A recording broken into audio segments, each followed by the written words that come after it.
À la SNCF, certaines locomotives sont efficaces, d'autres sont puissantes, et puis il y a celles qui sont devenues légendaires. Voici la CC 72 000, probablement la locomotive diesel la plus connue de la SNCF.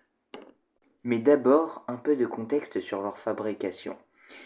À la fin des années 1960, il y a l'électrification du réseau encore incomplète. Il y a le besoin de remplacer les vapeurs et certains diesels n'y arrivent pas. Et il faut aussi des trains rapides et lourds sur de longues distances. L'objectif de la SNCF à ce moment-là, c'est de créer une locomotive diesel capable de rivaliser avec une locomotive électrique. Et c'est en 1967 que vient fin au projet des CC 72 000 et qu'elles entrent en service. Leurs constructeurs sont Alstom pour la partie électrique, MTE, et les moteurs sont conçus par SEMT Pielistick. La production est de 92 locomotives, de CC 72001 à CC 72092. Au niveau de son architecture, elle a une configuration CC 2 bogies x 3 essieux moteurs pour une masse de 114 tonnes en service. Elle a une vitesse maximale de 160 km/h. C'est exceptionnel pour un diesel de l'époque. Et elle a aussi une transmission diesel électrique intégrale. Et son moteur est aussi très impressionnant. Elle a un moteur SEMT Pielistick 16PA4. Les caractéristiques principales de ce moteur sont que il a 16 cylindres en V à 45 degrés, un cycle en 4 temps, une injection directe, turbo-compressé et un refroidissement liquide avec une très bonne capacité. Et sur sa puissance, on est aussi très bien avec du 3550 chevaux. C'est le record européen pour une locomotive monomoteur diesel. Au niveau de son cycle moteur détaillé, l'air est aspiré puis comprimé par le turbocompresseur. La pression est très élevée et ensuite il y a une montée en température. Les injecteurs mécaniques haute pression pulvérisent le gasoil et ensuite une auto-inflammation suivie d'une expansion du piston. Et le gaz entraîne la turbine.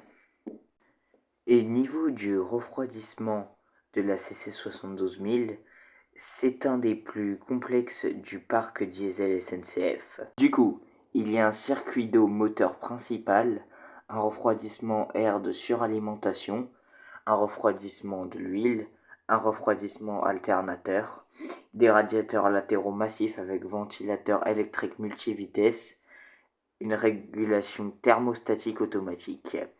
Et en hiver, des volets thermostatiques s'activent, ce qui limite le flux d'air.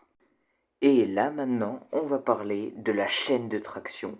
Le moteur entraîne un alternateur principal triphasé. Les différentes étapes de ce procédé sont la production du courant alternatif, ensuite le redressement par pompe de diode et l'alimentation des 6 moteurs de traction. Chaque moteur est pour un essieu. Et pour le mode d'éclairage de la CC 72 000, elle introduit une logique d'éclairage modernisée. Les différents types d'éclairage sont les feux blancs avant, une double option haute intensité, un mode de jour et un mode de nuit, des feux rouges arrière, activés automatiquement selon le sens de la cabine active. Il y a l'éclairage de cabine, éclairage pupitre indirect anti-reflet, un éclairage instrument indépendant. Elle a aussi un projecteur longue portée utilisé sur ligne non électrifiée nocturne. La particularité, une alimentation stabilisée pour éviter variations lumineuses lors des changements de régime de moteur. Niveau de ces bogies, il y a aussi des choses à dire. Les bogies monomoteurs sont suspendues par une suspension primaire à ressort hélicidaux et par une suspension secondaire par balancier. Il y a quelques avantages à ce mode de suspension, comme une excellente stabilité à 160 km/h et un effort de traction élevé avec peu de secousses. Niveau de ses freins, là, elle a le frein pneumatique automatique, le normal, le frein direct locaux et le frein rhéostatique. Comme d'habitude, là, il n'y a pas beaucoup de changements. Niveau de ces différentes sous-séries, il y a la série d'origine de CC72001 à CC72020 avec la livrée bleu diesel, une instrumentation analogique pure et une forte consommation. Ensuite, il y a eu la série intermédiaire de CC72021 à CC72045 et il y a eu plusieurs améliorations, une modification du refroidissement d'huile et une insonorisation de la cabine légèrement améliorée. Et pour finir, la série optimisée des CC72046 à CC72092. Là, il y a une évolution majeure de l'électronique, régulation revue, meilleure gestion anti-patinage, une modification du câblage de puissance et un éclairage cabine modernisé. Puis après, il y a eu la modernisation, la transformation en CC72100. Certaines machines reçoivent moteur piélistique modernisé, puissance réduite 3000 chevaux, malheureusement. Et ouais, parce qu'elles étaient trop polluantes sinon.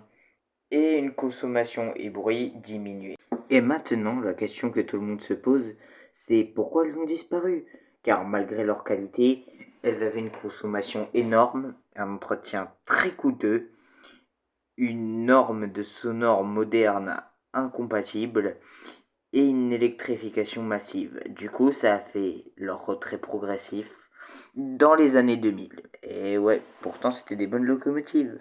Donc comme conclusion au final, la CC72000, c'est surtout un essai de voir à quel point la traction diesel pouvait aller. Et les essais ont vraiment été très concluants, même si au final la traction diesel a complètement disparu. Si tu veux voir d'autres reportages, like et abonne-toi, ça fait vraiment plaisir.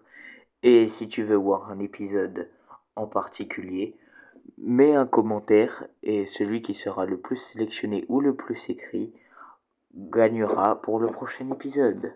Au revoir.